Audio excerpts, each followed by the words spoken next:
Hello everyone and welcome to today's video. Today I'm going over an article by Newsweek which talks about South Carolina Senator Lindsey Graham, a Republican. He gets some bad polling news ahead of his re-election campaign.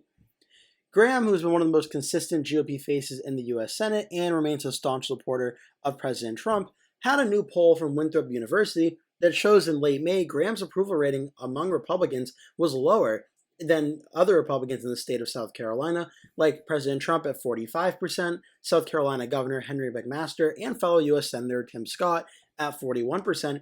Graham's rating only sits at 34%. Approximately 40% of respondents disapprove of how Graham is handling his duties, compared to 34% who approve, and 25% said they are unsure. That's a rating overall of -6 for Lindsey Graham. On the flip side, Tim Scott has 41% of respondents approving of the job he does, while 31% are not sure and 27% disapprove. So that'd be about 14% net overall positive for Tim Scott when you look at positive versus negative, where Graham is down about 6 or 7. The poll has taken about 1,200 general population South Carolinians who were surveyed between May 23rd and May 31st, with a margin of error of 2.82% and a 95% confidence interval. Graham, the article said, Graham's certainly more ripe for a challenge than any of the others, say Tim Scott would be, but he said, however, he's got a massive war chest, and he knows when to hoist his sails and get into the prevailing winds so that he prevails in a primary. He's done it before, even when he was less popular than other statewide Republicans. He's looking to do that again. So, South Carolina with Lindsey Graham. You may remember the Senate race back from 2020, the last time Graham's on the ballot. He went up against Democrat Jamie Harrison, who raised the most money out of any Senate candidate in the history of United States elections. I believe he went on to be the head of the DNC after that. And it was a relatively pretty close race. Graham ended up winning by about 10.3%, which is a likely Republican win. But just recently in 2022, Tim Scott won by about 26 points. If you want to go back to Tim Scott in 2016, Scott won by 23.6.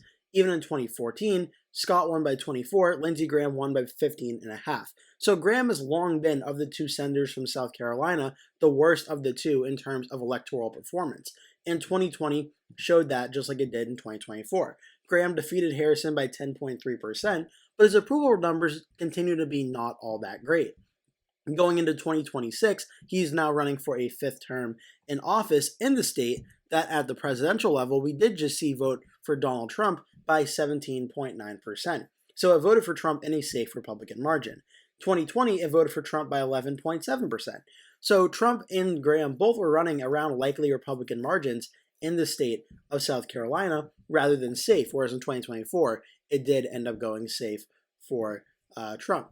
What this means for 2026? Well, we know Lindsey Graham is running again. He also has 2 other Republicans running against him, Mark Lynch and Thomas Murphy, though neither of which are really highly well-known names in the state of South Carolina. So the only real Republican that could potentially run right now, that would be a legitimate threat to Graham, would be U.S. Representative Ralph Norman or Adam Morgan or Nancy Mace, 2 other Republicans who have not yet expressed interest in potentially running in this race. The one good thing Lindsey Graham has going for him, in addition to the money, is that he has the endorsements already of President Donald Trump and Senator Tim Scott and Governor Henry McMaster. So that is a pretty significant endorsement to have, especially the President of the United States and your fellow senator and statewide governor of the state as well. Graham also has $15.9 million cash on hand, and even though a poll from the middle of May showed Graham leading over the Republican candidate Mark Lynch 43-29, with 23% of the vote undecided, so still a pretty large amount of undecided vote in this Republican primary, does not mean Graham is necessarily invulnerable. If enough of those undecided votes are mad at Lindsey Graham, Graham very well could go down in the Republican primary. But I think he has more support shored up, given that he has the endorsement of President Trump, and that it likely won't be too much of an issue there. But let's say Lindsey Graham does win the primary and goes to the general election. Who could he be facing? Well, there are currently 4 Democrats running. Annie Andrews, a pediatrician and nominee for the 1st District of South Carolina in 2022. Catherine Fleming Bruce, a candidate for U.S. Senate in 2022. Kyle Freeman and Lee Johnson, a logistics professional and engineer. The only other potential candidate is Joe Walsh, a former Republican U.S. representative for Illinois' 8th Congressional District, is a potential candidate as well. On the independent side of things, 2 independents are running, as well as another former Democrat, Robert Talon, has expressed interest. But this race is pretty solid. Inside, Cook Politico and Salvador Cristobal all have it listed as solid Republican or safe Republican. Race the White House has it as likely Republican. And I showed you the history of Lindsey Graham winning by about 10 points in 2020 and winning by about 15.5 in 2024.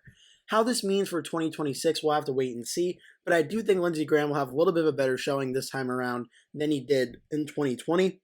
It's possible Democrats can get a good candidate, but I doubt we're going to have a Democratic candidate in South Carolina that will raise the most money ever.